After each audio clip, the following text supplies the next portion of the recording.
This is Michael Jackson's controversial song, They Don't Really Care About Us. It talks about racial inequality, police brutality against blacks, and the civil rights champion Martin Luther King.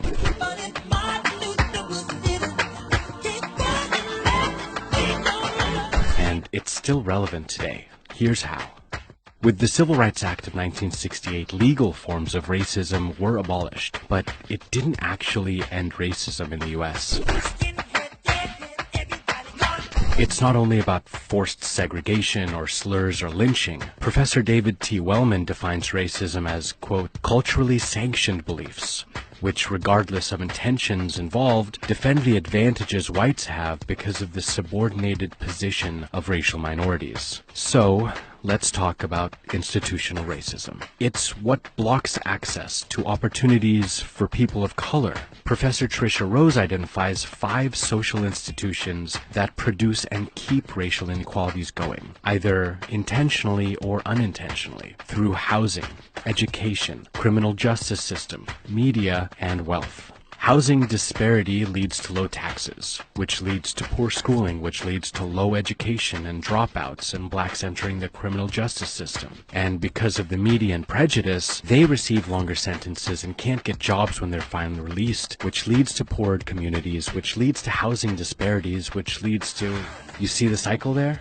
So let's start at the top. Today, the average white family owns 700% more wealth than a black family. A study by Brandeis University found that this disparity is due to the institutionalized racism in housing. You see, for decades, the Federal Housing Authority wouldn't grant mortgage loans to people of color. They'd rank all the neighborhoods in the country according to their loan eligibility, and black neighborhoods were marked red and assigned the lowest grade. Later, this rating system was taken up by banks and other institutions which denied home and business loans to people of color.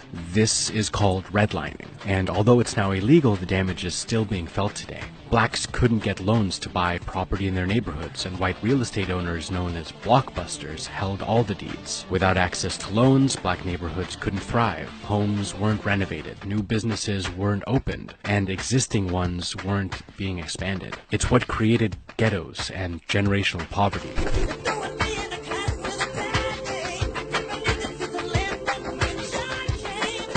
Lower property values and the lack of prospering businesses meant that local tax collections were low. With nearly half of a school's budget coming from local taxes, education in these areas suffered. And when schools don't have enough funding, they can't open kindergartens or hire qualified teachers. So class sizes swell, and schools don't offer electives and upper AP classes. This education system not only fails students of color through inadequate resources, it also creates a school-to-jail track. Looking at statistics on suspension rates from kindergarten through high school, black kids are suspended and expelled from school far more often than white kids. Expelled students have a higher chance of being arrested or ending up in juvenile detention centers, where they're introduced into the criminal justice system, which again is skewed against people of color. The number of black convictions are much higher than white convictions for the same crimes.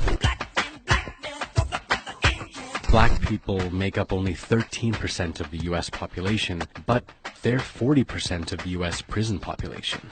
Why?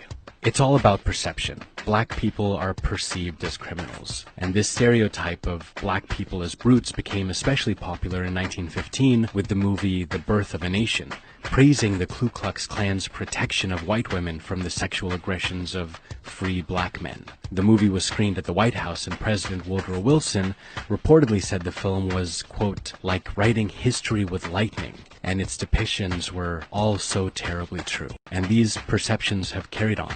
Interestingly enough, the U.S. prison population skyrocketed after the Civil Rights Act, mostly caused by the U.S.'s war on drugs, which, according to former Nixon advisor, was created to target black communities and hippies. And today, even though whites and blacks use drugs at similar rates, people of color are far more likely to be prosecuted and receive harsher sentences for non-violent drug-related crimes.